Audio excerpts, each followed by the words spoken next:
Өзүн толук тааныштыргысы келбеген Ирина бала асырап алуу үчүн өткөн жылдын октябрь айынан бери кезекте турат. Документ иштеринин көптүгүнөн бала багып алуу создуктурулуп, түрдүү тоскоолдуктардан чарчаган. Эми каарманыбыз социалдык өнүгүү министрлигинин алдында асырап алуу электрондук портал ачылганына кубанууда. Анткени сайтка бардык каалоочулар онлайн режимде кезекке туруп, ачык айкындуулук түзүлгөн. Хочу выразить большую благодарность министерству за... Мен эмгек жана социалдык өнүгүү министрлигине ушундай чоң долбоорду ишке аткарып, бала асырап алууда акыйкаттык орноткондору үчүн ыраазычылыгын билдирем. Баланы асырап алууну каалаган талапкер катары мен бала издеп бардык райондорду, аймактарды кыдырып чыктым. Эми сайт аркылуу эле бардык маалыматтар алып, алар менен жолугууга мүмкүнчүлүк ачылды.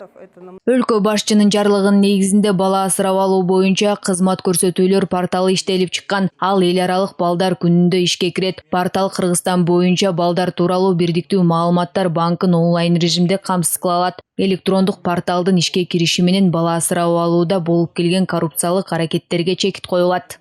Бүгүнкү күндө ошол ар бир райондорго барып баланы издебестен өзүнүн үйүндөн отуруп интернеттен көрүп маалыматтарды алып жана каалаган балага эч кандай баягындай бюрократиясы жок же волокитасы жок мындай уруксат кагаздарын алып барып көргөнгө мүмкүнчүлүк түзүлүп атат. Ошону менен бирдикте эле бул процесстер баардыгы мындай биздин кызматкерлердин катышуусуну жойду десек болот. Порталда балдардын жынысы, курагы жана улуту боюнча толук маалыматтар камтылат. Бала асырап алууну каалаган жаран үйүнөн чыкпастан электрондук форматта министрликтин аймактык бөлүмүнө арыз тапшырат. Анда белгиленген критерийлерге ылайык жаран баланы асырап алууга талапкер статусун алат. Андан кийин балдар тууралуу маалыматты республика боюнча алууга мүмкүнчүлүк жаралат. Ал эми документ иштерине эч кандай каражат кетпейт. Төмөнкү процесстер каралган. Асырап алуучу болууга талапкер катары арыз берүүнүн электрондук формасы. Асырап алуучу талапкердин бүткүл республика боюнча баланы издөө процесси. Асырап алуучу талапкердин бала менен жолугушууга электрондук арызын бериши. Асырап алуучу талапкердин бала менен жолугушуусуна жолдомону электрондук калыптандыруу. Жолугушуунун натыйжаларын онлайн толтуруу.